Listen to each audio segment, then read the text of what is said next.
Comment organiser son projet web? Je sais que c'est une question qui revient beaucoup chez certains développeurs et aujourd'hui, je vais vous donner un canvas à suivre pour pouvoir faire du code simple, clair, facile à maintenir et professionnel en suivant l'une des règles d'or de Robert C. Martin dans son livre Clean Code. L'une de ces règles, c'est SOC, Separation of Concern, c'est-à-dire qu'une classe doit faire une chose et la faire bien.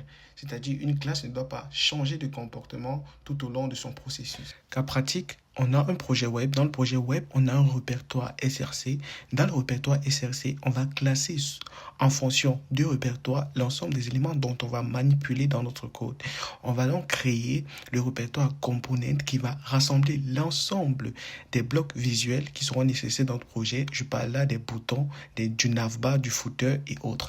Ensuite, on va créer le répertoire API qui va accueillir l'ensemble du code qui va manipuler les services API, les appels API et autres. Ensuite, on va créer le répertoire feature qui va rassembler l'ensemble des fonctionnalités que l'on va manipuler. Afin d'éviter que la vidéo soit très longue, je vais vous afficher le canvas sur l'écran. Vous pouvez mettre pause. Donc, quand un développeur ouvre ton projet, il doit savoir de façon intuitive où se trouve chaque élément, les pages, les composants, les services, les outils, sans lire une ligne de code. Donc, chaque élément que vous allez créer, chaque composant que vous allez créer doivent être dans des répertoires classés. Et ces répertoires doivent être expressifs de telle enseigne que n'importe quel développeur peut se retrouver dans votre code.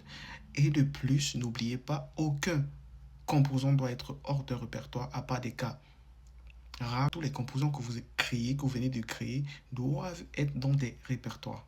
Merci.